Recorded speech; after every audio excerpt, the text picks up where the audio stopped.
You're doing it right now, aren't you? Dodging, numbing, scrolling past the feeling, reaching for whatever makes it stop. Food, distraction, noise, another episode, another drink, another excuse to not sit with what's actually there. And look, I get it. Pain hurts. That's definitional. Your entire nervous system is built to make you move away from it. But here's the thing nobody wants to hear. Every time you run, you get weaker. Not morally weak, actually weak. Like a muscle that never gets used. The people who scare you a little, the ones with that quiet intensity, that unshakable foundation, they didn't get there by avoiding hard things. They got there by walking straight into them. They sat with the grief instead of drowning it out. They felt the failure without immediately rewriting the story to make themselves feel better. They let the discomfort exist fully without reaching for the escape hatch. And something happened in that sitting. Something alchemical. Pain stopped being this monstrous thing to flee from.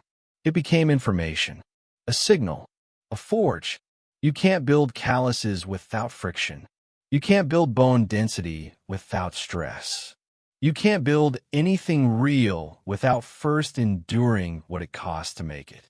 While you're optimizing for comfort, they're optimizing for capacity. Different goals, different outcomes. Comfort is seductive because it feels like safety, but it's not safety. It's stagnation dressed up as self-care. Real safety comes from knowing you can handle whatever comes. And you only know that by having handled things. Hard things. Things that hurt. Here's what shifts when you stop running. Pain loses its power over you. Not because it stops hurting. It does. It will. But because you realize you can survive it. You can sit there in the middle of it and not disintegrate. That realization changes everything. Suddenly, you're not making decisions from a place of what will keep me comfortable. You're making them from what will make me stronger. The discomfort you're avoiding right now, it's trying to teach you something about your limits, about what you're actually capable of, about who you could become if you stopped medicating every hard feeling the second it arrives. You don't have to go looking for suffering. Life provides plenty. But when it shows up, and you have a choice. Run, like you've been doing, or stay, just once, just to see what happens. Chapter 1. Comfort is killing your potential. You are not built for comfort. You were built for challenge, for pressure, for resistance. Every muscle in your body, every circuit in your brain, every layer of your character was designed to grow under strain. Remove the strain, and you remove the strength. Modern life did exactly that. It engineered a world where almost nothing is difficult anymore. Temperature controlled, food delivered, entertainment endless, validation instant. And because of that, the modern human has become the weakest version of its design. That's the truth most people won't tell you. Comfort feels like progress because it removes friction. But friction is what forges capability. Without friction, there is no growth. Without resistance, there is no power. That's the key. The architecture of weakness. Every comfort comes with a cost. The couch that feels good tonight costs you strength tomorrow. The food that tastes good now costs you energy later. The distraction that calms anxiety now costs you focus for days. You have a choice every day, comfort or capability. Every time you choose comfort, you're paying with your future. You're trading long-term mastery for short-term relief. And the transaction compounds.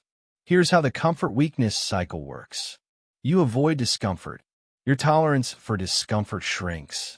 Now, even mild stress feels unbearable. So you avoid more. Each avoidance lowers your threshold further. Eventually, ordinary life feels like pressure you can't handle. That's how fragility is built, one easy decision at a time. It doesn't happen overnight. It happens gradually, invisibly, while you tell yourself you're resting, treating yourself, or protecting your peace. You're not protecting anything. You're decaying. The illusion of safety. Comfort sells itself as safety. But comfort is not safety. Comfort is sedation. It dulls the very systems that keep you alive and effective. When everything is easy, your brain stops learning adaptation. When nothing tests you, your body forgets endurance. When you never face resistance, your character loses resilience. So the moment life delivers real adversity, illness, failure, loss, you collapse. You're shocked by pain because you've insulated yourself from it for years. You think life suddenly became unfair. It didn't. You just stopped training for it. The truth is brutal. Life is not supposed to be comfortable. It's supposed to be instructive. Every difficulty is data. Every strain is signal. You can numb those signals with convenience, or you can read them and grow. That's your decision. The biology of softness. Your nervous system adapts to whatever you feed it. If you feed it challenge, it builds capacity. If you feed it comfort, it atrophies.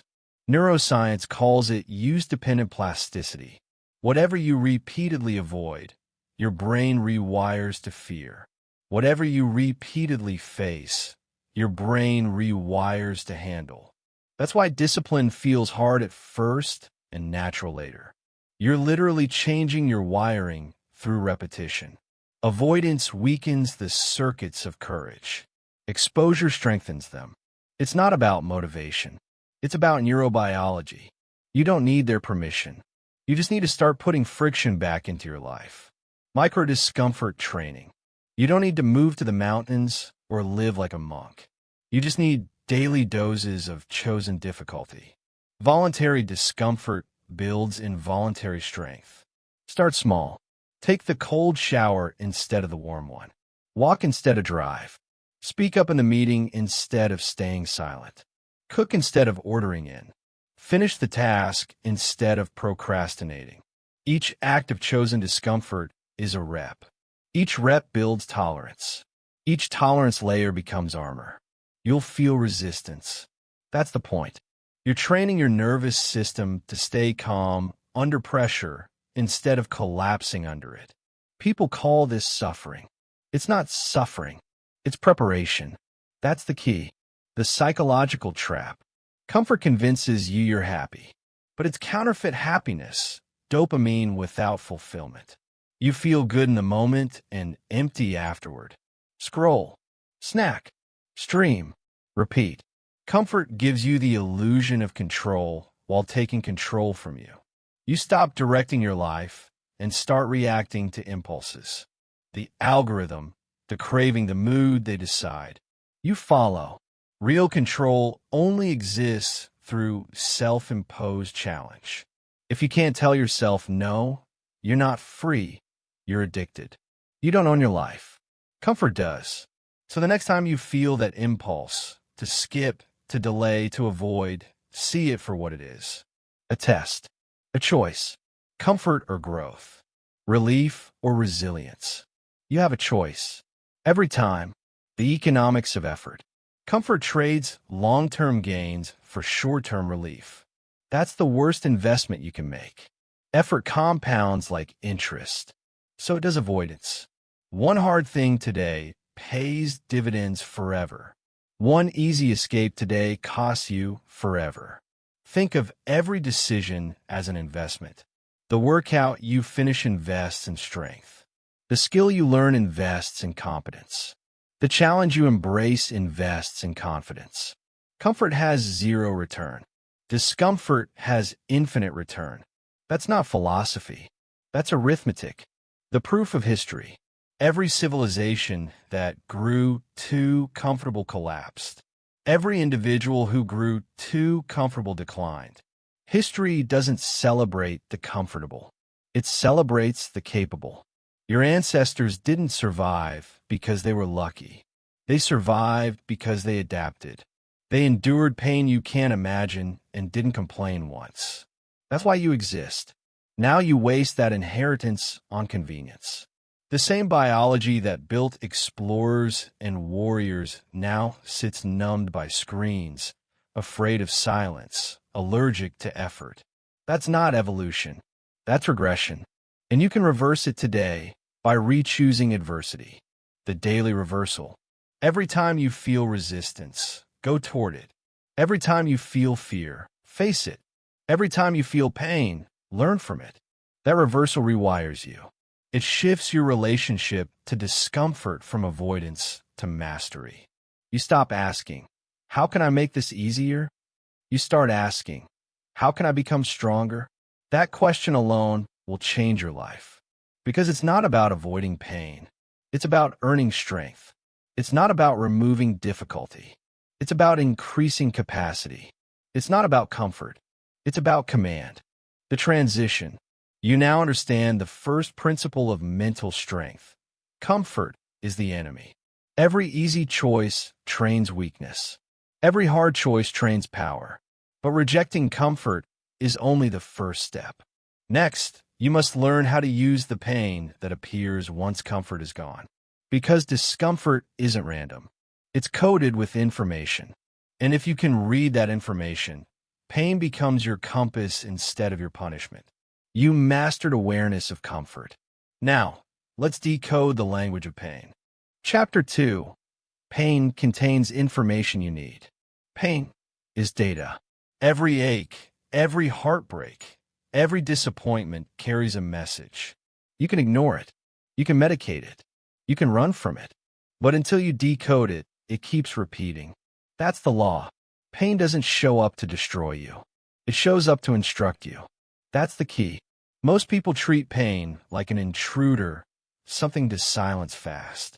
They numb it with distraction, drown it with comfort, bury it under excuses. But pain isn't an intruder. It's a messenger. Ignore the messenger, and the message gets louder. The function of pain. Pain is a signal, not a sentence. Physical pain says something in the body needs change. Emotional pain says something in your relationships or environment is misaligned. Psychological pain says something in your thinking or behavior is outdated. You don't need their permission to listen to that signal. You just need the discipline to stop running from it. Pain is feedback. It's the most honest feedback you'll ever get because it can't lie. Comfort can deceive you. Compliments can mislead you. Pain tells the truth. Every time you suppress that truth, you stay stuck. Every time you face it, you evolve. Why you miss the message? You miss the message because you chase relief instead of clarity. The moment pain arrives, you reach for escape, pills, food, scrolling, alcohol, validation. You treat the symptom and miss the system. The reason the same patterns keep repeating, same mistakes, same heartbreaks, same failures, is because the lesson inside the pain was ignored. The pain didn't end. It just went underground. You buried the signal, not the source. That's why growth demands you do something few people ever do. Sit with it. Listen. Decode. The 4 questions of pain. Every time pain appears, use it as investigation, not condemnation. Ask these 4 questions. What is this pain telling me? Identify the signal beneath the sensation. A headache after every meeting might not be physical. It might be resistance to the work itself. What pattern is causing this pain? Trace it. What actions or environments keep producing it? Pain repeats what you refuse to repair. What needs to change? That's the pivot point. Something in your behavior, boundaries, or thinking must shift. What strength can I build from this? Pain is not just about removal. It's about construction. Every lesson extracted becomes permanent resilience. Run these questions every time discomfort hits.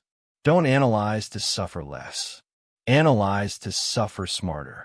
That's how you turn pain into instruction instead of injury. The biology of feedback. Pain exists because your nervous system is trying to protect you. It's a data alert, not an attack. If you touch fire, pain teaches withdrawal. If you overtrain, pain teaches recovery. If you ignore your principles, emotional pain teaches correction. Ignoring pain doesn't remove risk, it multiplies it. Your body and mind will keep escalating the signal until you respond. That's why chronic pain, burnout, and breakdowns exist. They're the final version of messages you ignored earlier. You have a choice. Learn through small pain now or large pain later. That's the key. Pain versus suffering. Pain is the signal. Suffering is what you create when you resist the signal. Pain says, pay attention. You say, I don't want to. The distance between those two statements is suffering. You can't remove pain from life, but you can remove unnecessary suffering by responding instead of resisting. Accept the signal. Decode the lesson. Act on it. Do that, and pain becomes short-term tuition instead of long-term torment. The mirror of responsibility. Pain always points back to you, not because you caused everything, but because you're responsible for how you respond. You can't control betrayal, loss, or failure, but you can control whether you extract meaning or stay a victim. That's the difference between people who grow and people who repeat. Victims ask, why me? Students ask, what is this teaching me? That single shift changes everything. Pain handled with responsibility turns into wisdom. Pain handled with blame turns into bitterness. You choose which version defines you, turning pain into process. Here's how you operationalize it. Observation. The moment pain hits, stop labeling it bad. Just notice it. Name it. I feel tension. I feel rejection. I feel fear. Naming separates you from it. Analysis. Ask the 4 questions. Write them down. Make pain analytical, not emotional. Action. Implement one behavioral change immediately tied to the lesson. Pain without action is wasted tuition. Integration. Reinforce the change until it becomes habit. The next time similar pain appears, you'll recognize it faster and need less of it to learn the same lesson. Reflection. At the end of every week, audit your pain. What showed up? What did it teach? What improved because of it? This is pain management for the disciplined mind. You're not suppressing, expressing, or avoiding. You're processing. Examples in real life. The entrepreneur who loses a company can see pain as failure or feedback. Feedback about leadership, timing, risk. If he studies it, he becomes a better builder. If he hides from it, he repeats it. The athlete who suffers injury can see pain as limitation or intelligence. The body's saying, adapt your approach. Those who listen come back stronger. Those who ignore it end careers. The person heartbroken after betrayal can use pain as punishment or as curriculum. Curriculum on boundaries, discernment, and self-respect. The pain is teaching standards. If you learn, you elevate. Same event, different response, different outcome. You have a choice. Always. The strategic advantage of pain literacy. People who can read pain outperform everyone else. They don't panic at discomfort. They analyze it. They don't suppress emotion. They translate it. They don't fear setbacks. They study them. This literacy creates calm under chaos because nothing surprises you. Every challenge becomes an assignment. Every loss becomes a report. Every heartbreak becomes a masterclass. The untrained mind sees tragedy. The trained mind sees training. That's the key. The discipline of sitting still. When pain arrives, don't run.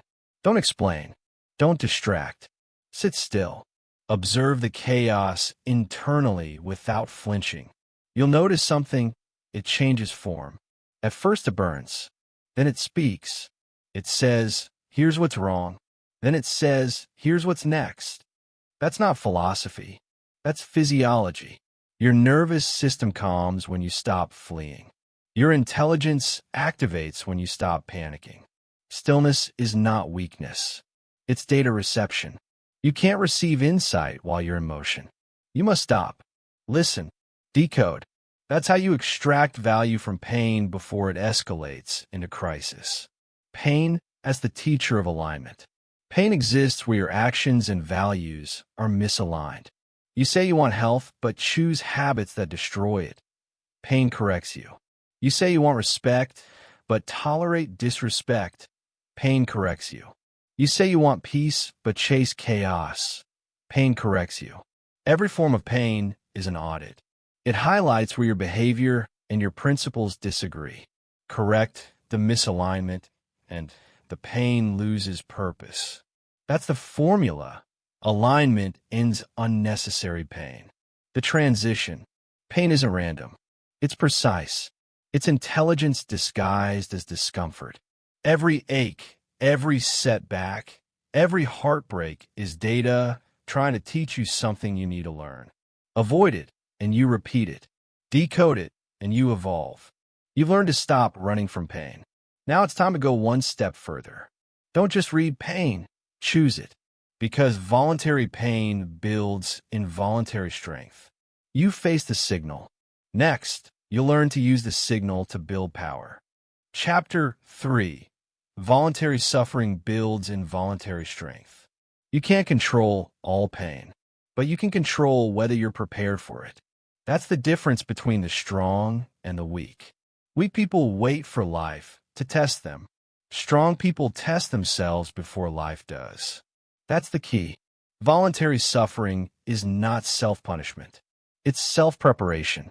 It's the training ground where you build the capacity that chaos will later demand. You have a choice. Suffer on your terms now, or suffer on life's terms later. One builds you. The other breaks you. The principle of voluntary suffering. There are two kinds of suffering, involuntary and voluntary. Involuntary suffering is when life ambushes you. Illness, failure, betrayal, loss. You didn't choose it, but it arrived. Voluntary suffering is the opposite. You choose discomfort deliberately. You decide to challenge yourself daily before circumstances do it for you. It's the controlled burn that prevents the wildfire. Most people never choose discomfort. They live soft, waiting for someday to toughen up. Then crisis arrives and they collapse because they never built the capacity to endure. Every form of voluntary suffering increases your capacity for involuntary suffering. That's the exchange. When you choose pain in small doses, big doses don't destroy you. The law of adaptation. Your body, your mind, and your emotions operate on the same rule. They adapt to stress. Expose them to controlled stress, and they grow stronger. Remove all stress, and they weaken. Weight training works because of this law. You apply resistance. The muscle breaks. It rebuilds stronger. Avoid the gym, and the same muscle atrophies. Your brain works the same way. Challenge it with problems, deadlines, and difficult learning, and it sharpens. Keep it idle with distractions, and it dulls. Your emotions work the same way. Face discomfort daily, and you gain emotional range. Avoid all conflict, and you lose emotional regulation. The rule is universal. You grow through resistance, not relief. The discomfort deficit. Modern society eliminated almost every natural challenge. You no longer hunt, build, or defend. You order, scroll, and sit. That's the comfort trap you were born into.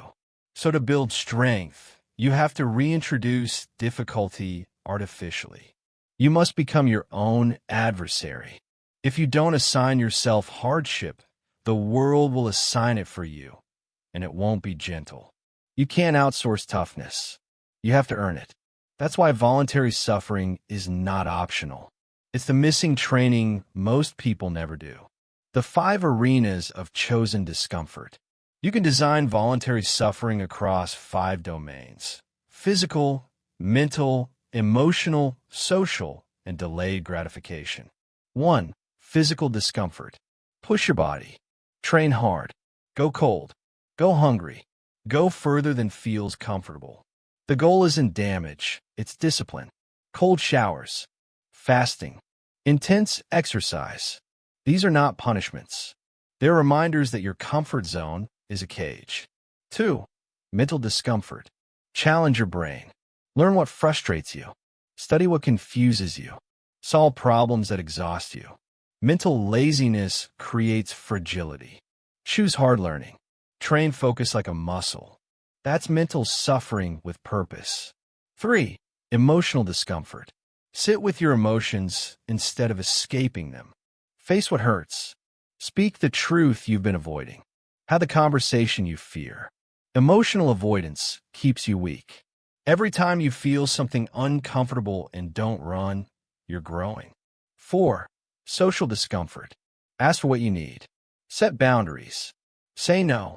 Tell the truth, even when it's unpopular. Social courage is trained the same way as physical courage, through exposure. If you can't handle awkwardness, you can't handle leadership. 5. Delayed gratification. Resist the impulse to seek instant reward. Save when you want to spend. Wait when you want to act. Hold when you want to quit. That's self-control, the highest form of strength. Every delayed reward compounds into future dominance. Pick one form of suffering from each category. Practice it every week. You'll notice something. Your tolerance for discomfort grows, your confidence expands, and your stress threshold rises. That's involuntary strength being built in real time. The feedback loop of pain and growth. Every rep of voluntary suffering sends a signal to your brain. I can handle more. The next time difficulty hits, the nervous system remembers. It doesn't panic. It performs. You've conditioned calm under pressure. This is the real meaning of toughness. Not the absence of pain, but the ability to stay functional in pain. That's the skill you're training every time you choose hardship. The goal isn't masochism. The goal is readiness. The goal isn't to love pain. The goal is to respect it. Voluntary suffering is rehearsal. Every hard workout, every uncomfortable decision, every delayed reward is a simulation for real life. You're building a version of yourself that doesn't flinch when chaos arrives. The identity shift. The real transformation happens when voluntary suffering changes how you see yourself. You stop identifying as someone who avoids pain. You start identifying as someone who can handle it. That identity becomes armor. It changes your posture, your tone, your decision-making. You stop fearing problems because you've proven you can survive them. Every challenge completed deposits evidence in your self-image. I can endure. I can persist. I don't quit. Confidence built through comfort is fake. Confidence built through suffering is unbreakable. You don't need motivation anymore. You have proof. The practical protocol. Here's how to implement voluntary suffering with structure. Pick one discomfort daily. Cold shower, fast morning, workout, silence, confrontation, anything that triggers resistance. Rate the resistance. On a scale from 1 to 10, how much do you want to avoid it? The higher the score, the more valuable it is. Execute immediately. Don't negotiate. Don't delay. Action before thought. That's how you build authority over emotion. Reflect afterward. What did it teach you? What broke? What built? Record it. Increase intensity weekly. More reps, longer exposure. Greater difficulty. That's the system. No hacks. No shortcuts. Just controlled hardship, executed daily until strength becomes automatic. The psychology of control. When you choose your suffering, you regain control. Pain without choice feels like punishment. Pain with choice feels like power. That's why voluntary hardship liberates you. It restores agency. You stop fearing pain because you've learned to invite it. You stop avoiding challenge because you've learned to design it. You stop being reactive because you've learned to be proactive. You don't need life to go easy anymore. You've learned to go harder. The threshold test. Every day, there's a moment, a small one, where comfort whispers louder than purpose. That's your threshold. You feel it when you want to quit the set, skip the call, or stay in bed. That moment is not random. It's the daily exam. Pass it, and you strengthen the system. Fail it, and you weaken it. The test never stops appearing, because life never stops demanding proof of strength. You can't fake it. You either do the hard thing or you don't. And every time you do, you move closer to mastery. The transition, voluntary suffering, is the blueprint of unbreakable strength. Every small hardship you choose today prepares you for the inevitable hardships you didn't choose tomorrow. You're building anti-fragility, growing stronger through stress instead of weaker because of it. That's not philosophy. That's physics. You now understand how chosen pain creates involuntary strength. Next, you'll learn the next level of this discipline: how to use the breaking point itself as your construction site. Because what most people call the end is actually the beginning of real growth. You've chosen discomfort. Now it's time to transform breaking into building. Chapter 4. The breaking point is the building point. Everyone has a breaking point. The moment where the weight feels too heavy. The pressure feels too much. The voice in your head says, "I can't." That's the moment most people stop. That's the moment strong people start. Because the breaking point isn't where you end. It's where you begin. You have a choice. You can let pain break you, or you can let it build you. That's the key. The nature of the breaking point.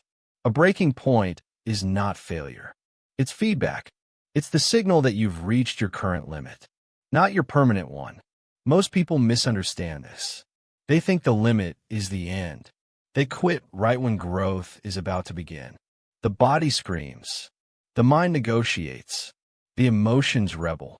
But this is the exact threshold where transformation happens. Your breaking point is proof that you finally pushed far enough to matter. It means you're in the right territory. If it doesn't hurt, it doesn't count. If it doesn't test you, it doesn't change you. Every champion you admire has lived at that threshold. They didn't escape it. They stayed there longer than everyone else. The science of stress and growth. Neuroscience confirms it. Your brain doesn't grow from comfort. It grows from stress that slightly exceeds your current capacity. When you push into pain and stay there, your nervous system rewires. New neural pathways form. Hormones shift. Adaptation begins. It's the same mechanism that builds muscle, skill, and resilience. Stress, recovery, strength. Avoid stress, and you prevent growth. Overwhelm yourself, and you cause collapse. But apply controlled pressure at the edge of your ability, and you force expansion. That's the formula. Pressure plus persistence equals progress. Every breaking point you survive expands what's possible next time. You don't just endure more. You become more. The moment of choice. When you hit the wall, the instinct is to stop, to seek relief, to back off. That's the reflex you must override. Because in that exact moment, when everything inside screams quit, you have power. The decision you make there determines who you become. One more rep, one more call, one more minute. That's how you rewrite the code of who you are. It's not about pushing endlessly. It's about crossing the threshold once, then recovering stronger. Do that repeatedly, and your entire baseline shifts upward.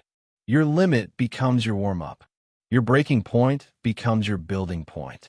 That's the evolution. Training at the edge. To build power through breaking points, you must train deliberately at the edge of failure. That means discomfort is the goal, not the problem. When it gets hard, don't retreat, stabilize. Don't collapse, breathe. Don't panic, observe. Hold the line. Stay one breath longer than you want to. That's how you teach the nervous system calm under pressure. In the gym, it's the last few reps after fatigue. In business, it's the last few hours after exhaustion. In relationships, it's the last few conversations after frustration. Every domain has its wall. The elite push through it while everyone else walks away. Because they know that pain isn't punishment, it's permission. Permission to grow. The breaking point framework. Here's the practical process for transforming breakdown into breakthrough. Step 1. Recognize the signal. When you feel resistance, shaking hands, racing heart, mental fatigue, that's the indicator. Don't flee. Identify it. Name it. Step 2. Regulate the system.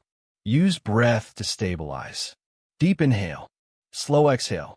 Physiology controls psychology.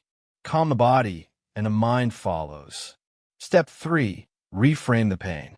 Say it out loud if you must. This is the point where I get stronger. Language reprograms perception. Pain reframed becomes progress in disguise. Step 4. Repeat for duration. Stay 1 minute longer. Push 1 rep further. Hold 1 conversation deeper. Tiny extensions create massive expansion. Step 5. Reflect and record. After the moment passes, write what you learned. You'll begin to see a pattern. Your limits move outward each time. That's evidence of growth. That's proof of progress. The identity of the breaker. Once you start surviving breaking points, you stop fearing them. You stop saying, I can't handle this. You start saying, I've handled worse. That shift is everything. It's not about ego. It's about evidence. Every time you cross that threshold, you add a new layer of armor. Your confidence becomes earned, not imagined. You're not faking belief, you've lived it. This is where true toughness comes from. Not from pretending to be fearless, but from being familiar with fear and moving anyway. The person who has never been broken is fragile. The person who has broken and rebuilt is unstoppable. You can't intimidate someone who's already met their limits and returned stronger. They've already seen the worst. Nothing external can scare them anymore. That's power. The paradox of the edge. Here's the paradox. The closer you get to your breaking point, the calmer you must become. Emotional panic wastes energy. Physical tension accelerates fatigue. Mental negativity shortens endurance. Calm extends capability. Stillness increases strength. That's why elite soldiers breathe through chaos. Why high-level athletes appear emotionless under stress. They've trained serenity at the edge. You could do the same. When pain arrives, don't resist it. Observe it. It's just information. You're not dying. You're adapting. The more calmly you meet breaking points, the faster you convert them into power. The compound effect of endurance. The real magic happens through repetition. 1 breaking point mastered means little. 10 mastered means transformation. Each time you go beyond what you thought was possible, the brain updates its definition of possible. The map expands. You stop underestimating yourself. After months of this practice, everyday stress feels trivial. What once broke you now barely moves you. That's the reward. Pain didn't disappear. You simply outgrew it. And the next time life hits hard, and it will, you'll respond, not react. Because you've trained that response through thousands of micro breaks that built macro strength. You've earned your calm. You've earned your control. You've earned your composure under fire. That's what voluntary breaking produces, involuntary dominance. The transition. You've now reached the threshold of real transformation. You understand that the breaking point isn't an end, it's an initiation. It's the place where your old self ends and your new self begins. When you stop running from breaking points, they stop breaking you. They start building you. Each one becomes a layer of resilience, a deposit of proof, a milestone of mastery. But to truly know yourself, you have to go deeper than pain's surface. Because pain doesn't just build strength, it reveals truth. It shows you what's real, what's fragile, what's worth enduring for. You've learned to build through pain. Now you'll learn to see through it. Chapter 5. Suffering reveals your truth. Suffering is the great mirror. It doesn't create who you are. It exposes who you are. When everything is easy, you can pretend. You can perform discipline. You can perform courage. You can perform strength. But when the pain hits, performance ends. Suffering strips away the act. What's left is truth. You have a choice. You can keep hiding behind comfort, or you can use pain to meet the real version of yourself. That's the key. The illusion of comfort. Comfort allows deception. You can tell yourself you're disciplined because you go to the gym when it's convenient. You can tell yourself you're brave because you speak up when the stakes are low. You can tell yourself you're patient because you've never had to wait long. Comfort protects the lie. It keeps you from discovering your real capacity. Because when nothing is on the line, every virtue is theoretical. You don't know your integrity until it costs you something. You don't know your courage until fear is present. You don't know your discipline until it hurts to continue. That's why suffering matters. It ends the illusion. It tells you exactly who you are, not who you wish to be. The two revelations of pain. Pain reveals two truths, your weakness and your values. First, it shows where you break. That's your current limit. That's the part of you that still needs work. You can't strengthen what you refuse to see. Second, it shows what you truly care about, because you'll only endure pain for what matters. If you quit quickly, it wasn't important enough. If you stay despite the cost, it's core to your identity. You think you know your priorities, but suffering proves them. Everyone says they want greatness until the price appears. Everyone says they value growth until it gets painful. Everyone says they'll never quit until it hurts enough. Suffering exposes the difference between interest and commitment, between wish and will, between talk and truth. That's the gift. Pain as a diagnostic tool. Treat suffering like a diagnostic. When you're in pain, don't ask, why me? Ask, what is this revealing? When you're exhausted, what story do you tell yourself?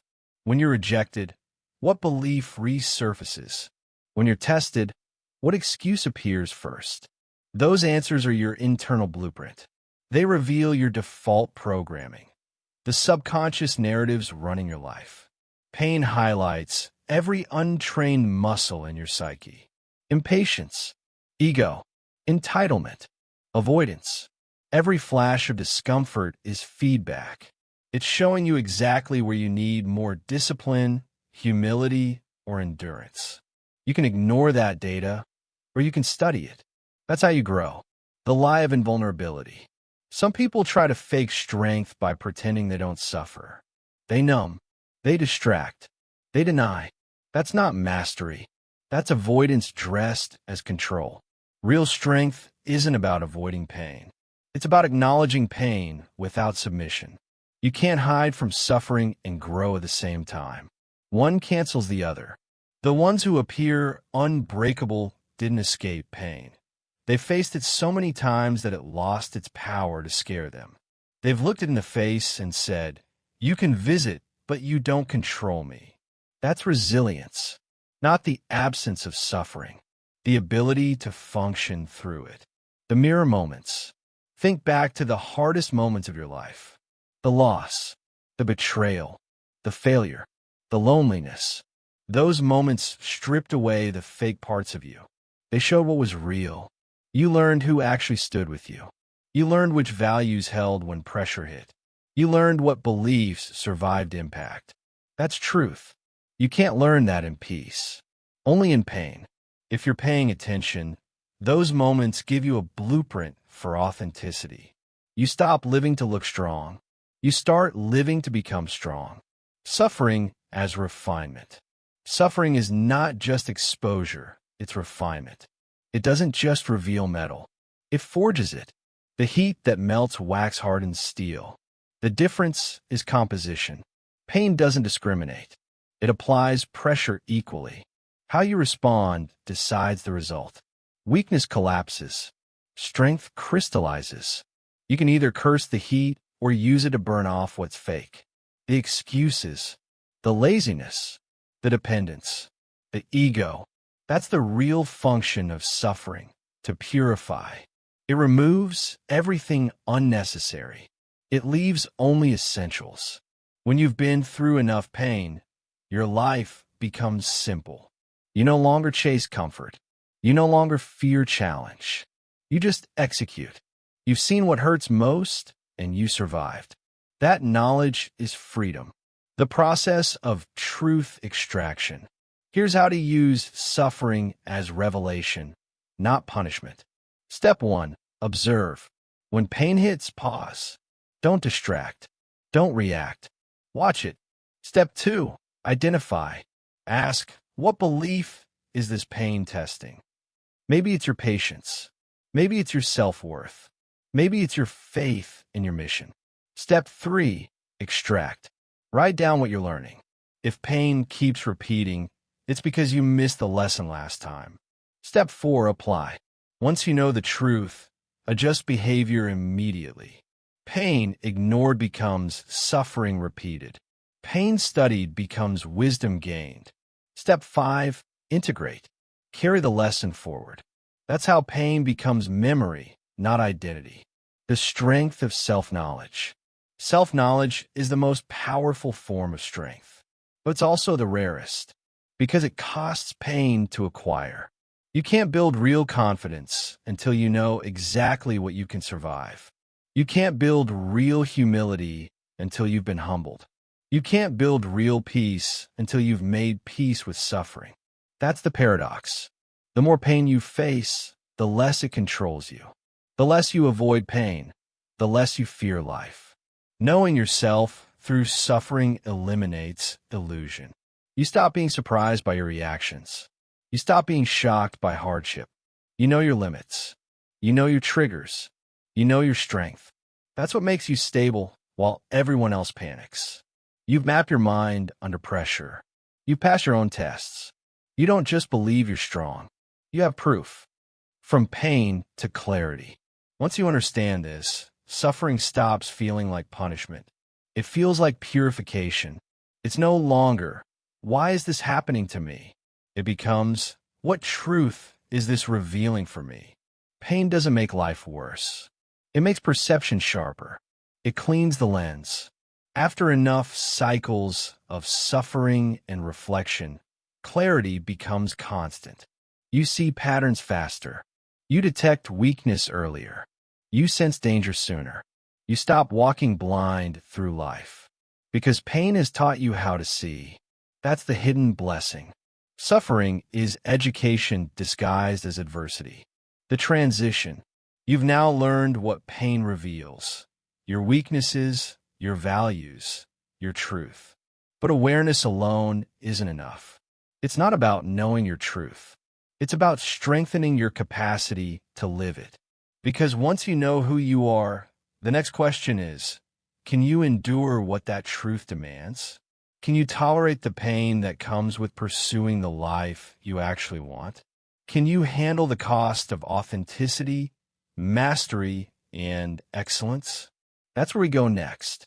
You've seen that pain teaches. Now you'll learn that pain tolerance determines everything. Chapter 6. Pain tolerance determines life quality.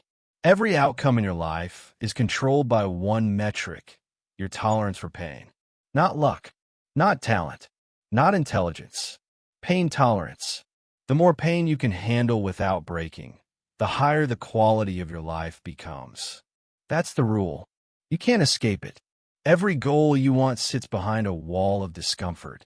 Every level of mastery demands the ability to endure what others avoid. You have a choice. You can chase comfort and stay weak, or you can expand your capacity for pain and access a life few ever reach. That's the key. The equation of life quality. Here's the brutal equation. Pain tolerance equals capacity. Capacity equals freedom. Freedom equals quality. If you can only handle a little pain, you'll live a little life. If you can handle massive pain, you'll live massively free. Low tolerance means you're controlled by every inconvenience, every insult, every failure. High tolerance means you stay composed while others collapse. When pain tolerance increases, everything changes. You start operating in environments that destroy average people. You start making moves others are too afraid to attempt. You start feeling calm where others panic. Because you're not trying to avoid the pain, You've trained to handle it. The fragile life. Most people think their problem is external. They say, I need more time, more money, more support. But that's a lie. Their real problem is low pain tolerance. They can't tolerate hunger, so they never get lean. They can't tolerate rejection, so they never sell. They can't tolerate boredom, so they never master anything. They can't tolerate uncertainty, so they never build anything. Fragility disguises itself as logic. It sounds reasonable. I'll rest today. I'll try later. I'll wait for the right time. But the truth underneath is weakness. Avoiding pain always feels rational until you realize it's keeping you small. That's why comfortable people often have the lowest quality of life. They have everything they want except fulfillment. Because fulfillment only comes from earned pride, and earned pride only comes from enduring pain. You can't feel strong without surviving something hard. The strong life. The strong person lives by a different equation. They know that life doesn't get easier. They just get stronger. They stop wishing for less pain and start training for more capacity. They understand that every increase in strength expands freedom. When you can tolerate hunger, you can control your body. When you can tolerate boredom, you can master your craft. When you can tolerate rejection, you can scale your influence. When you can tolerate uncertainty, you can build empires. Pain tolerance doesn't just predict success, it guarantees it. Because the person who can handle the most discomfort outlasts everyone else. That's the hidden advantage of the elite. It's not that they feel less pain. It's that they've built a higher threshold. They've conditioned themselves to remain calm under stress, to keep moving when exhausted, to stay disciplined when uninspired. That's strength, not absence of suffering, but mastery of it. The tolerance spectrum. There's a spectrum of pain tolerance. On one end is fragility. On the other is fortitude. Fragile people are dominated by emotion. They interpret every discomfort as a signal to stop. They say, I can't take this. And they're right, because they never trained to. Fortified people interpret discomfort as a signal to continue. They say, this hurts because it matters. They understand that pain is the price of progress.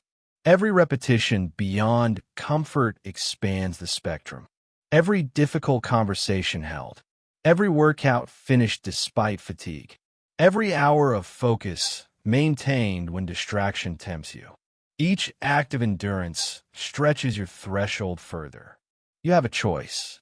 You can stay fragile and live in the shallow end of life. Or you can push your tolerance and access the deep end, the part most people never experience. The three arenas of pain tolerance. Pain tolerance applies everywhere, but it manifests differently in three arenas: physical, emotional, and psychological. Physical tolerance builds through exposure. You train your body to accept discomfort as normal. Cold showers, hard training, fasting, long work hours. Every physical challenge teaches your nervous system that discomfort isn't danger. It's development. Emotional tolerance builds through vulnerability. You face rejection without collapse. You have hard conversations without escaping. You experience heartbreak without closing yourself off. Each emotional challenge builds composure. Psychological tolerance builds through discipline. You sit with boredom instead of seeking distraction. You delay gratification instead of indulging.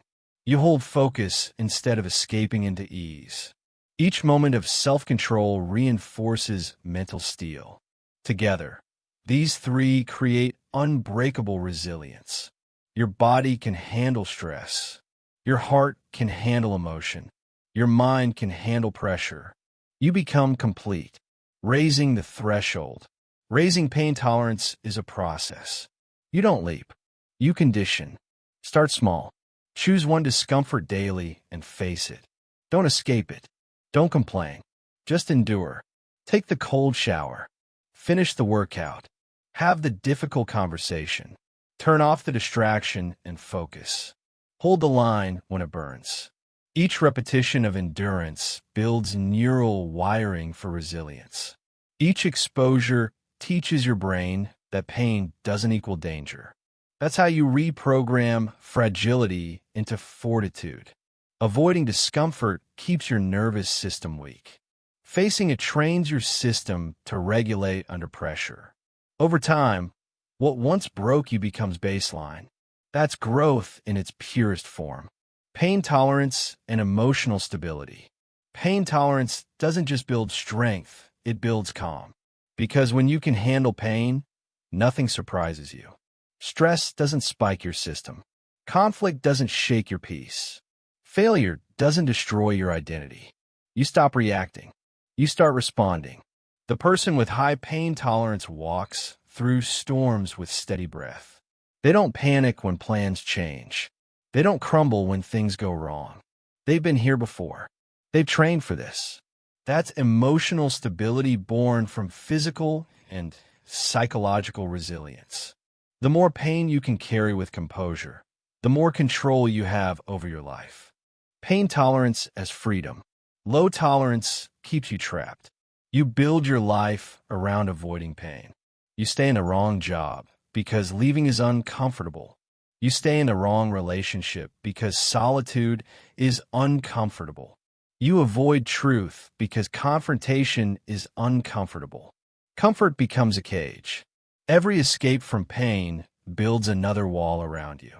But when you raise your threshold, those walls collapse. You can face rejection. You can face fear. You can face change. And because you can face them, you're free. Freedom isn't the absence of hardship. It's the mastery of hardship. It's the ability to remain centered while the world spins. That's real sovereignty. The law of exchange. Everything great requires a transaction with pain.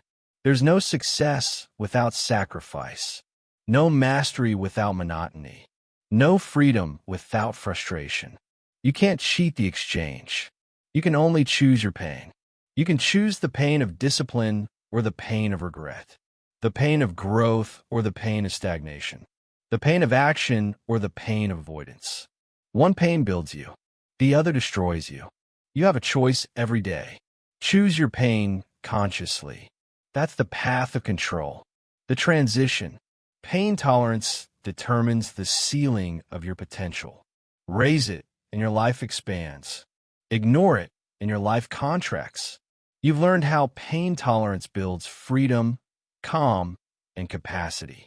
Now it's time to go deeper, beyond endurance, into transformation. Because strength isn't just surviving pain. It's converting it, turning suffering into strategy, turning hurt into fuel. You've learned to endure. Now, learn to metabolize. Chapter 7. Metabolize pain into power. Pain doesn't automatically make you stronger. It either destroys you or transforms you. The difference is whether you learn to metabolize it. You can't just endure pain. You must process it. You must break it down, extract the lesson, integrate the strength, and move forward sharper than before. That's the key. Most people suffer, but few evolve. They repeat the same emotional injuries, the same failures, the same frustrations because they never learned how to convert suffering into strength. They react to pain instead of working through it. They feel it, but they don't process it. If you don't metabolize pain, you become it. You start living from your wounds instead of your wisdom. Pain is data. Pain is information in its rawest form. It tells you where you're weak. It tells you what needs to change. It tells you what matters to you. Pain is feedback. Always. When you ignore it, you repeat the lesson. When you analyze it, you evolve. That's how elite performers use pain as data. They don't personalize it. They study it. The athlete reviews the loss without self-pity. The entrepreneur analyzes the failed launch without self-blame. The individual examines heartbreak without turning cynical. You have a choice. You can feel pain and spiral, or you can feel pain and study. Pain doesn't need your emotion. It needs your attention. The 3 responses to pain. There are only 3 ways people handle pain: suppression, expression, metabolization. Suppression is denial. You push the pain down. You distract yourself. You numb out. But what you suppress mutates. It grows in the dark. It leaks into your behavior later. Anger, anxiety, avoidance. Suppressed pain always returns with interest. Expression is venting. You talk endlessly about how much it hurts. You seek sympathy. You identify with your suffering. Expression feels good in the short term, but changes nothing long term. You've released energy but gained no insight. Metabolization is transformation. You face the pain directly. You feel it fully. You extract its message. You integrate the lesson. You release the emotion once the value is absorbed. That's how pain becomes power. You don't run from it. You don't marinate in it. You mine it. The 5-step pain metabolism process. Metabolizing pain is a skill. Like any skill, it requires structure and repetition. Here's the framework. Step 1. Sit with it. Don't rush to fix or escape. Just stay. Feel the discomfort. Observe your body. Observe your thoughts. You're not your pain. You're the witness of it. You gain control the moment you stop running. Step 2. Name it. Vague pain is overwhelming. Specific pain is manageable. Ask, what exactly am I feeling? Where do I feel it? What triggered it? Labeling pain engages the rational brain and deactivates emotional chaos. Language brings order to sensation. Step 3. Extract it. Every pain has a message. Ask, what is this teaching me? Is it warning you about misalignment? Exposing a weakness? Revealing an unmet need? Pain speaks in patterns. Your job is to translate the pattern into strategy. Step 4. Integrate it. Knowledge is useless until it's embodied. Ask, what will I do differently now? Turn the insight into behavior. Adjust systems. Change habits. Strengthen boundaries. Integration turns lesson into muscle. Step 5. Release it. Once the pain has been processed and integrated, let it go. Don't replay it. Don't re-identify with it. The point of pain is growth, not permanence. You can't hold the lesson if you're still clinging to the wound. Repeat this process every time you experience discomfort. It transforms pain from chaos into curriculum. Real-world application. Consider 2 people who lose their business. The first collapses, blames others, quits. The second analyzes every mistake, learns marketing, studies leadership, starts again. Same pain, different processing. One becomes bitter, the other becomes powerful. The soldier who loses a battle studies why. The athlete who gets injured learns new training methods. The parent who experiences loss grows deeper empathy and presence. They all metabolize pain. That's the difference between people who grow through suffering and those who repeat it. Pain itself doesn't shape you. Your processing of it does. The biological logic. There's a reason this works. Pain rewires your brain, but only if you face it consciously. When you confront pain with awareness, your brain's prefrontal cortex stays online while the limbic system calms down. This creates new neural pathways linking discomfort to control instead of panic. Over time, your nervous system learns that pain isn't a threat. It's a signal. The result is composure under stress. Your body learns endurance. Your mind learns perspective. Your emotions learn discipline. This is why trauma work, Stoic philosophy, and military training all converge on the same truth. Exposure without integration breaks you. Exposure with integration makes you indestructible. The discipline of reflection. Pain metabolism requires stillness. You can't process what you won't reflect on. Schedule reflection like training. After a setback, take 30 minutes. No phone, no noise. Just sit. Ask, what happened? What did I feel? What did I learn? What will I do next time? Write it. Speak it aloud. Structure it. Reflection is how pain becomes wisdom instead of memory. Most people collect memories of pain. Few collect wisdom from it. That's the difference between victims and masters. Metabolized pain becomes energy. Unprocessed pain drains energy. It lives in your body like static, always humming, always distracting. But processed pain becomes fuel. Think about every major breakthrough in your life. Almost all of them came after a period of suffering. That breakup made you disciplined. That failure made you strategic. That betrayal made you independent. You extracted energy from agony. That's the law of transformation. Pain doesn't disappear, it changes form. When processed, it becomes momentum. That's how great art, innovation, and leadership are born from metabolized pain. Avoid the false shortcut. There's a growing trend of people glorifying pain. They think suffering itself is noble. It's not. Suffering without awareness is just repetition of misery. You don't become wise by hurting. You become wise by learning from hurt. You don't become disciplined by suffering.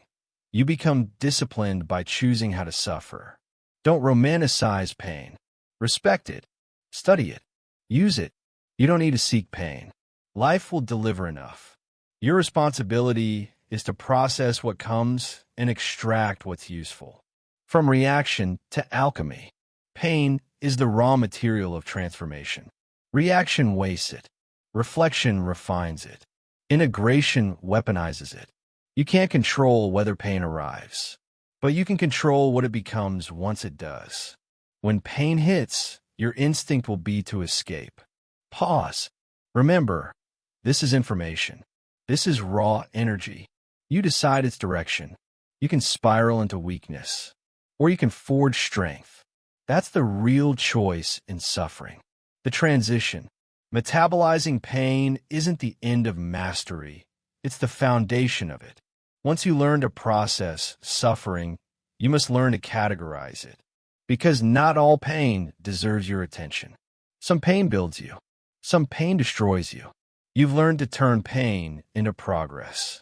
Now learn to choose which pain is worth enduring it all. Chapter 8. The Hierarchy of Pain. Not all pain is equal. Some pain builds you. Some pain breaks you. The difference is how you choose and process it. Pain is unavoidable. That's the truth. But unnecessary pain is optional. That's the key. Most people don't know the difference. They spend their lives avoiding the pain that would make them strong while tolerating the pain that keeps them weak. They run from the gym but stay in toxic relationships. They avoid discomfort at work but endure meaningless jobs for decades. They avoid emotional exposure but accept mental stagnation. That's not strength. That's confusion. You have a choice. You can suffer with purpose or suffer without progress. Necessary pain versus unnecessary pain. There are only two categories of pain: necessary and unnecessary, productive and destructive, growth pain and decay pain. Necessary pain is short-term, chosen, and constructive. It moves you closer to mastery. It's the pain of discipline, endurance, and evolution. Unnecessary pain is long-term, imposed, and corrosive. It keeps you trapped. It's the pain of avoidance, denial, and dysfunction. Necessary pain is the pain of doing hard things that build capacity. Unnecessary pain is the pain of avoiding those hard things and living with the consequences. You can't escape pain. You can only exchange one form for another. You can choose the pain of discipline now or the pain of regret later. That's the deal. The three traits of necessary pain. It's temporary. Necessary pain ends when growth begins. The soreness after training, the tension before a conversation, the anxiety before a leap, all of it fades once you adapt. The purpose of necessary pain is transformation, not torture. It's productive. Necessary pain builds skill, resilience, and character. Every rep of discomfort strengthens a system: physical, emotional, mental. The value gained outweighs the cost. It's chosen.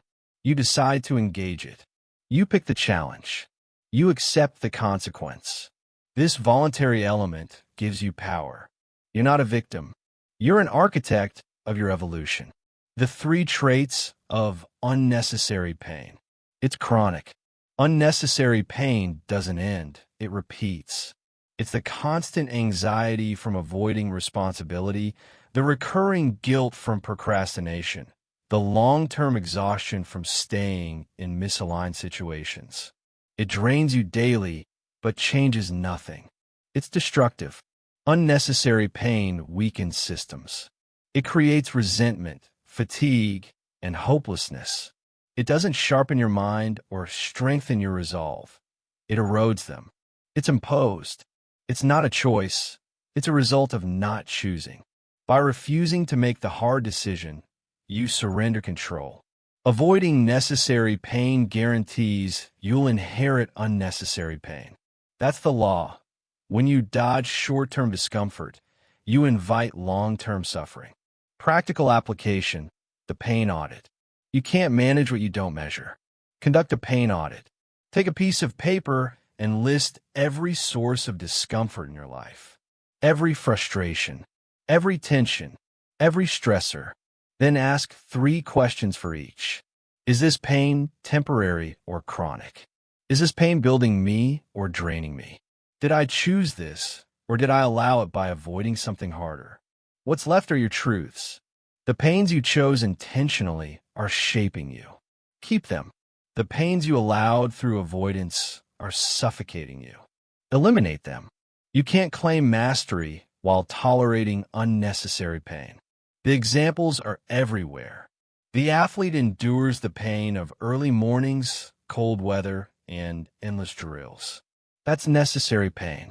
But if they ignore injury and destroy their body for ego, that's unnecessary pain.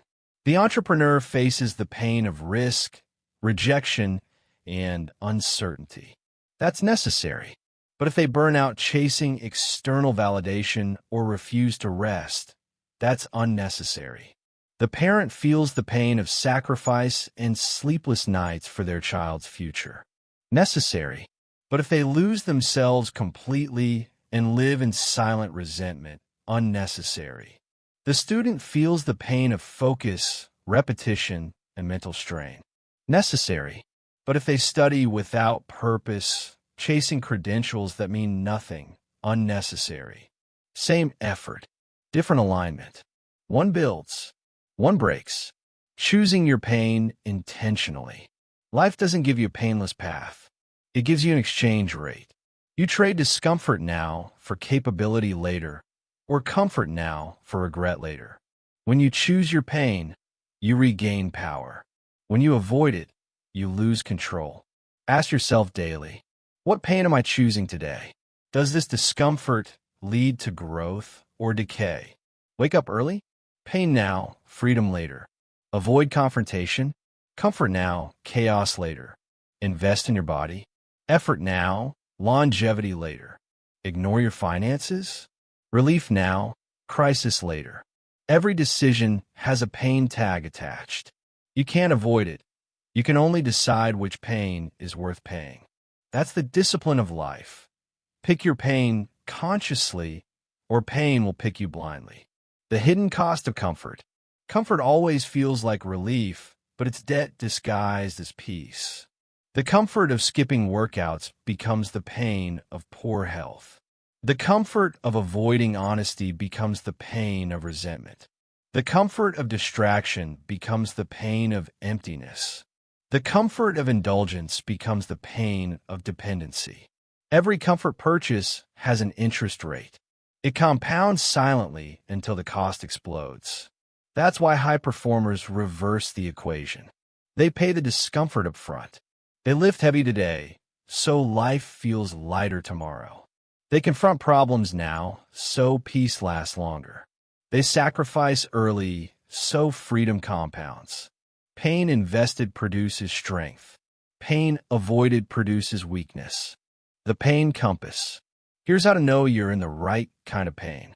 If the pain increases your capacity, it's necessary. If the pain decreases your capacity, it's unnecessary. If the pain ends when the lesson is learned, it's necessary. If the pain continues even after you've grown, it's unnecessary. If the pain makes you proud when you look back, it's necessary. If the pain fills you with regret, it's unnecessary. Use this compass every time you feel discomfort. Ask, is this building me or breaking me? That single question prevents years of wasted suffering. The hardest truth. Most people don't eliminate unnecessary pain because it's disguised as comfort, stability, or loyalty. You stay in draining relationships because leaving feels hard. You stay in soul-killing jobs because risk feels scary. You stay in old habits because change feels painful. But all of that is unnecessary pain, self-inflicted through avoidance. You call it stability. It's decay. You call it loyalty.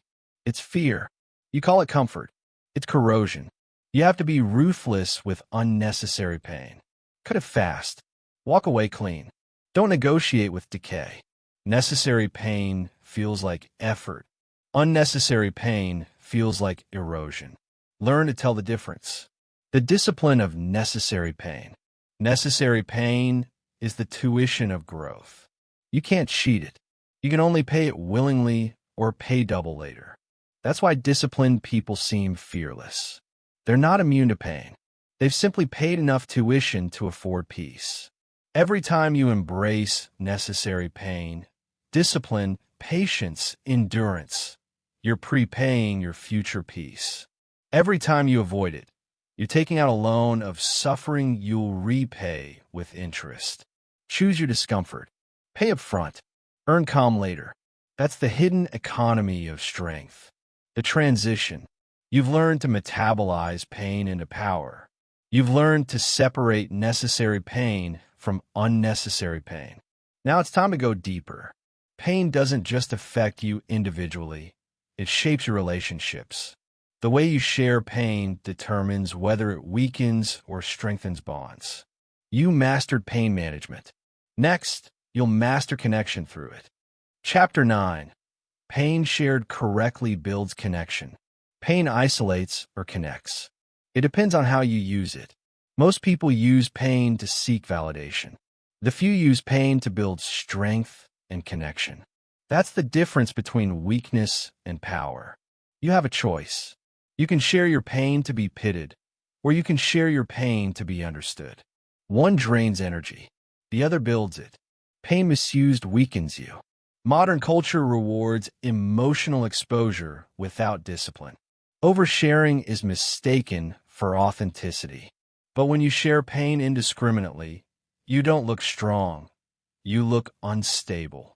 You're handing out pieces of your power to anyone willing to listen. There's a difference between vulnerability and emotional dumping. Vulnerability is intentional. Dumping is impulsive. Vulnerability says, I've processed this pain, and I want to share the lesson. Dumping says, I haven't processed this pain, and I want you to hold it for me. One builds respect. The other builds dependency. When you use pain to gain attention, you reinforce weakness. You condition your nervous system to equate suffering with significance. Every time you post your pain for sympathy or retell the same story for validation, you're teaching yourself that pain equals worth. That's addiction disguised as openness. Stop looking for sympathy. Start extracting wisdom. That's the key. Pain used correctly strengthens you. Pain becomes power when you use it to connect through truth, not through drama. When you share pain that's been processed, pain you've metabolized into strength, you give others a blueprint for handling their own. You're not saying, look what happened to me. You're saying, here's what I learned, and here's what you can learn too. That's how pain builds connection. Through shared strength, not shared suffering. Strong people don't broadcast pain for attention. They disclose pain for alignment. They speak from scars, not from open wounds. When you speak from scars, you're grounded. You've done the work. You're teaching, not bleeding. The rules of powerful sharing. There are 3 rules that govern disciplined vulnerability. Break them, and your pain weakens you. Follow them, and your pain connects you to others without costing you power. Rule 1. Share with those who have earned it. Not everyone deserves access to your pain. Sharing pain with the wrong audience is self-betrayal. Some people feed on it. Some people weaponize it. Some people simply can't handle it. Earned access means the person has shown integrity, discretion, and empathy. Test people before you trust them. If someone can't handle small truths, they can't handle deep pain. Rule 2. Share the lesson, not the wound. Never share pain while you're still inside it. That's therapy, not leadership. You don't share to be saved. You share to save others' time and suffering. Convert your story into strategy before you tell it. Ask yourself, what's the value here? What's the principle this pain taught me? If you can't answer, you're not ready to share. Rule 3. Share to strengthen, not to seek. If your motive is to feel seen, stop. If your motive is to help someone else grow, proceed. The purpose of pain sharing is to build collective resilience, not to outsource emotional labor. You're not transferring your burden. You're demonstrating how to carry it. Selective vulnerability is strategic strength. The world misunderstands restraint. They call it repression. It's not. It's control. Strategic vulnerability is one of the most powerful social tools on the planet. It forges trust faster than perfection ever could, but only when used with precision. When you reveal the right pain at the right time to the right people, you build credibility. You become real without becoming weak. The key is discernment. The power is in choice. You decide who earns your story. You decide when to speak and when to stay silent. You decide whether your pain becomes a bridge or a broadcast. Pain as a mirror for others. When you share pain correctly, you don't just connect, you elevate. The listener sees themselves in your story. They recognize their own weakness and potential. Your discipline gives them permission to develop theirs. That's real empathy, modeling strength through example, not collapsing into shared misery. You show people that pain can be survived, learned from, and transformed. You show that scars are proof of healing, not of damage. The correct use of pain creates mirrors, not wounds. People look at you and see what's possible, not what's broken. That's how leaders are born, not from ease, but from endured hardship communicated with clarity. The 3 filters before you speak. Before you share pain, pass it through 3 filters. These filters are your guardrails for maintaining power and precision. Timing. Is this the right moment? Am I speaking to release emotion or to create impact? Timing determines tone. Speak too soon, and you bleed. Speak too late, and you miss the moment. Purpose. Why am I sharing this? What outcome do I want for the listener? If you can't define a purpose, the silence will serve you better than the speech. Alignment. Does this align with my principles, or am I sharing from ego, guilt, or validation seeking? Alignment keeps your message clean. It ensures your vulnerability reinforces strength rather than undermines it. If your story passes all 3 filters, share it. If it doesn't, stay silent and keep working until it does. The strength of shared suffering. Shared pain, when chosen and directed, creates the deepest human bonds possible. That's why soldiers, athletes, founders, and survivors share unspoken understanding. They've bled together. They've endured together. Their connection isn't built on conversation. It's built on shared adversity. You can't fake that. You can't simulate it through small talk or online posts.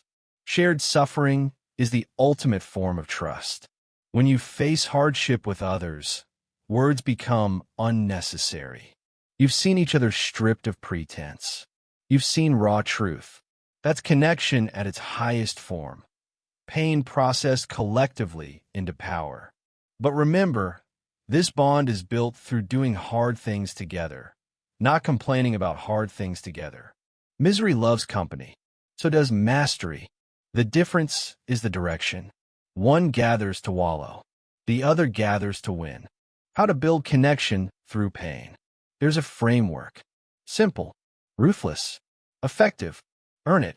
Don't expect instant depth. Shared struggle must be proven. Endure together.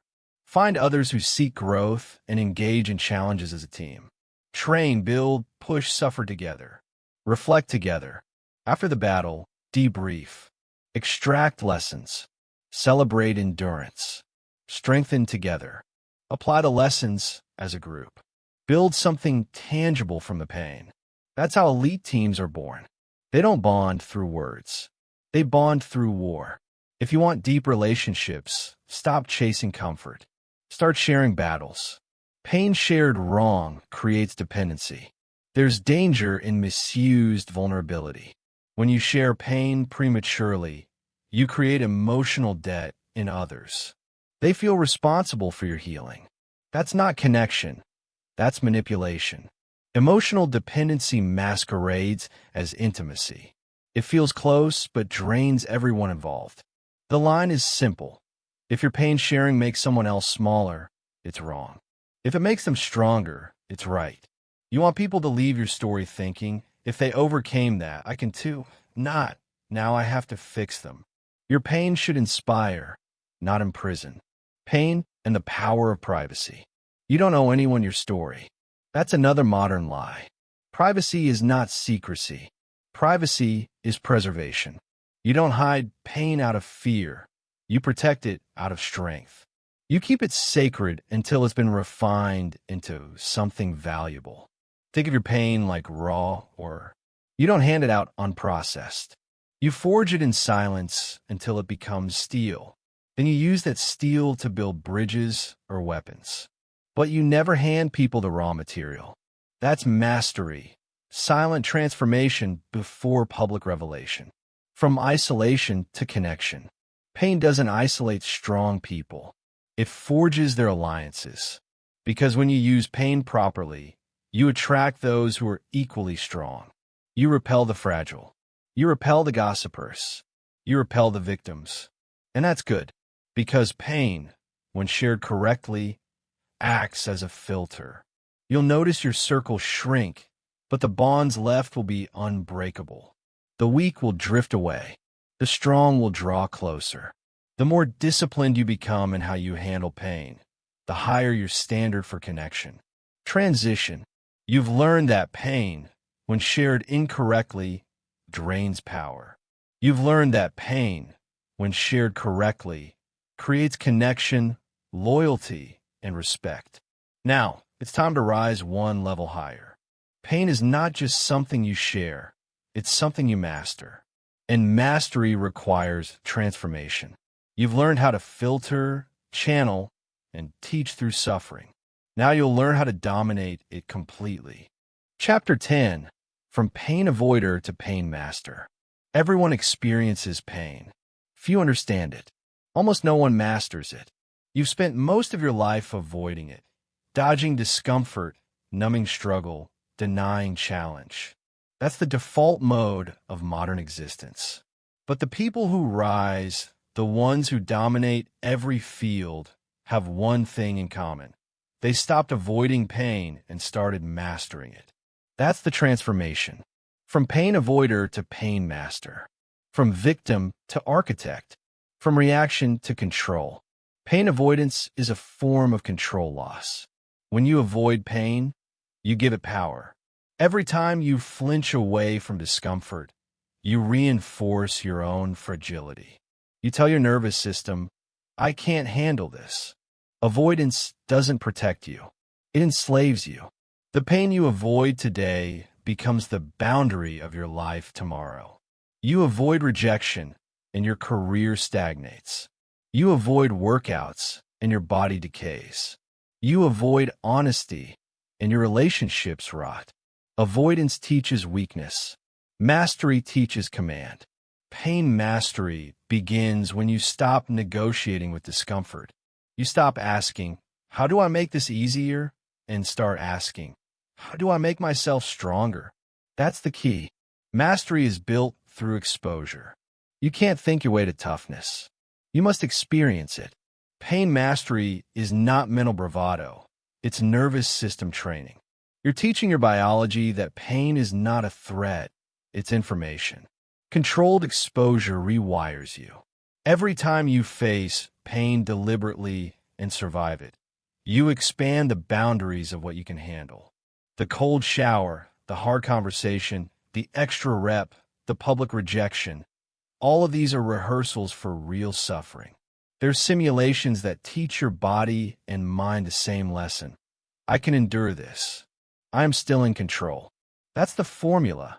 Voluntary discomfort plus calm execution equals capacity expansion.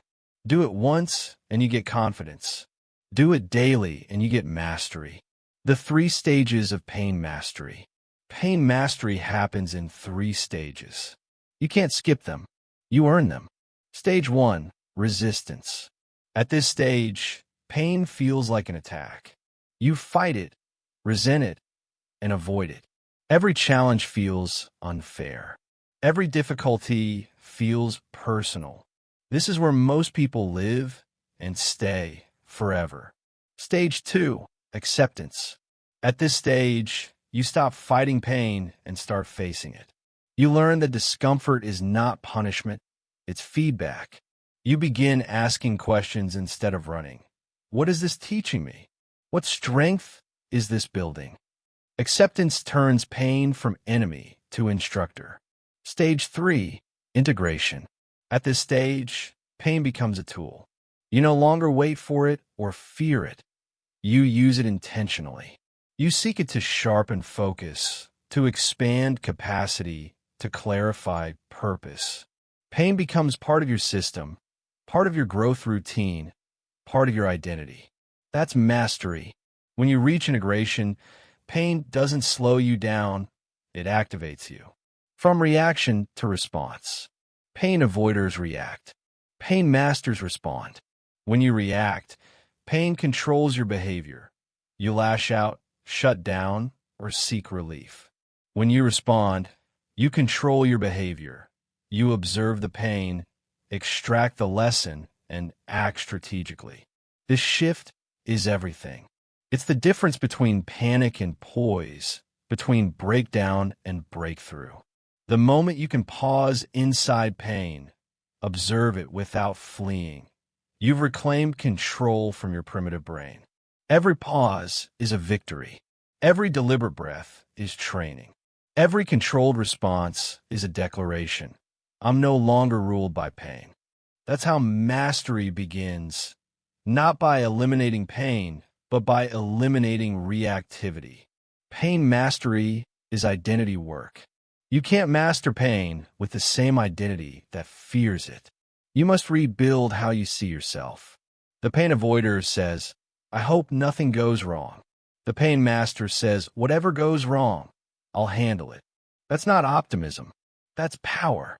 Every time you endure, you rewrite your identity from fragile to strong, from fearful to composed, from dependent to sovereign.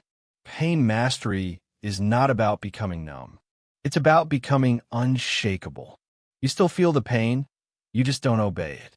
You acknowledge it, but you act through it. That's the highest level of human control, to experience pain fully and remain unmoved by it.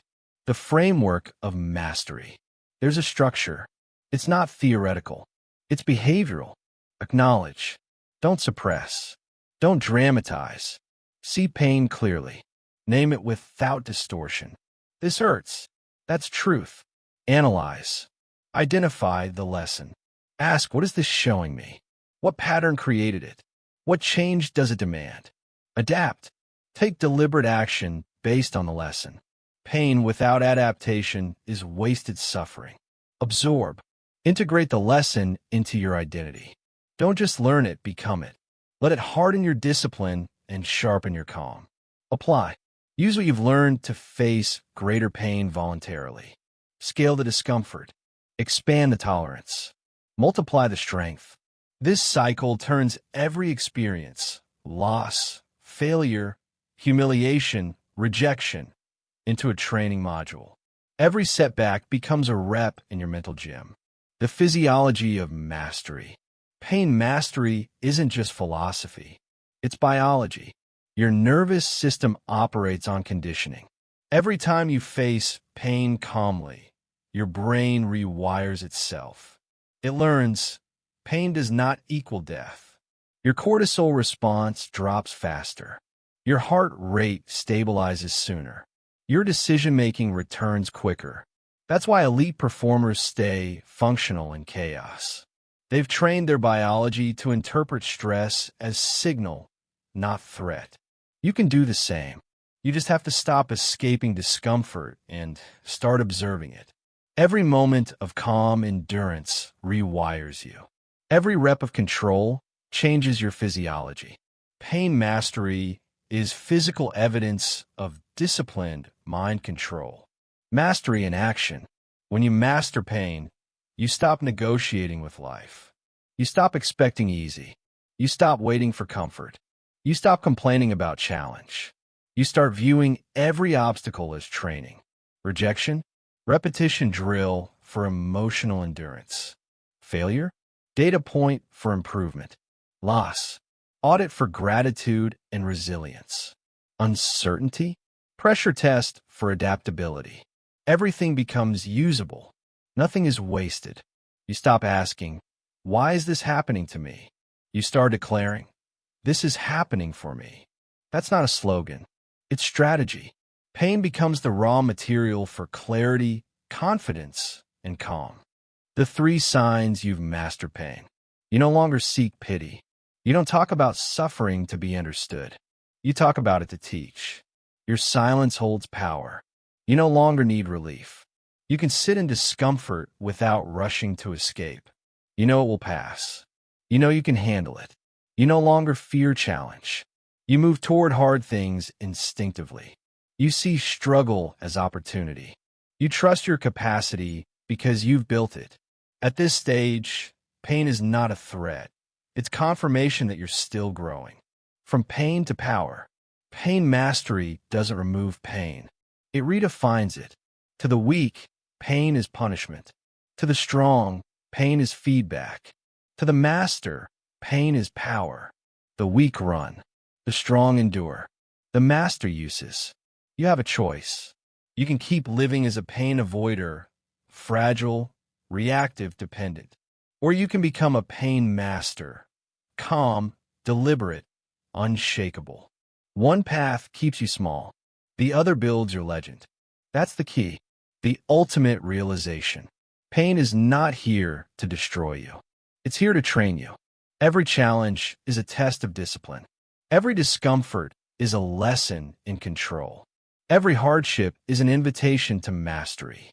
When you understand that, you stop asking for lighter loads. You start building a stronger back. Pain mastery is self-respect in its purest form.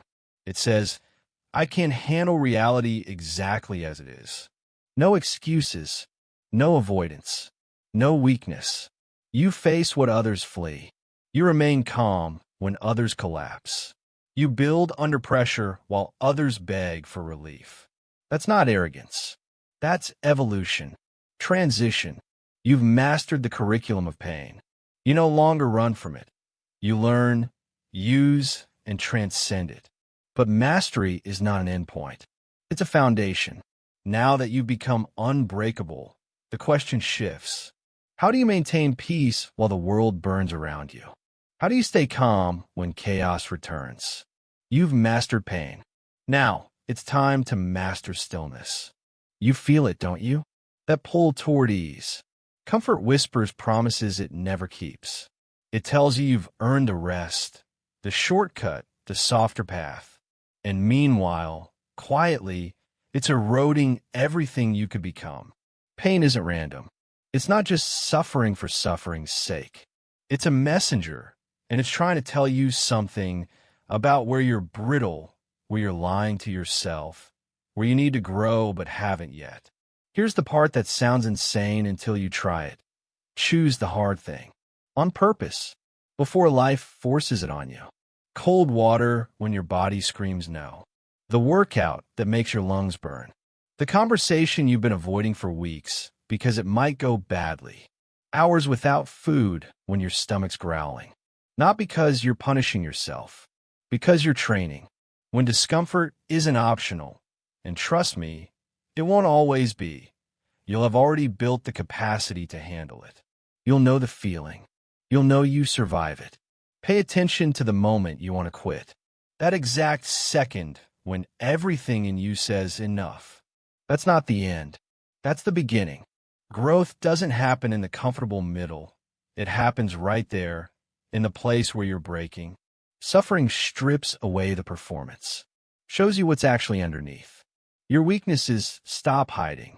Your values reveal themselves. You find out what you actually care about when things hurt. Pretending becomes impossible. The amount of pain you can handle directly determines the quality of life you can build. Bigger goals require bigger discomfort. Better relationships require harder conversations. Real strength requires real strain. But don't just endure it blindly. Sit with it. Ask what it's teaching. Extract the information. Integrate the lesson. Let the rest go. Pain processed becomes power. Pain avoided becomes baggage. Learn to distinguish between the pain that builds and the pain that destroys. Some suffering makes you stronger. Physical challenge, emotional honesty, necessary sacrifice. Some just damages you. Toxic relationships, pointless self-punishment, staying where you're not valued. Run toward the first. Run from the second. When you share it. And sometimes you should choose carefully. Not everyone's earned the right to your struggle. Share with people who can handle it, who'll pull lessons from it with you, who'll get stronger alongside you. Not people who'll use it as gossip or make it about themselves. Eventually, something shifts. Pain stops being this thing that happens to you. It becomes something that teaches you. The same experience that crumbles others starts making you denser, harder to break. Today, pick one thing that's uncomfortable. Do it. Feel it fully. Don't scroll away from it. Don't distract yourself out of it. Tomorrow again. 90 days from now, you'll be able to handle what would wreck the person you are today. The lesson's already there, waiting. You just have to stop running from class.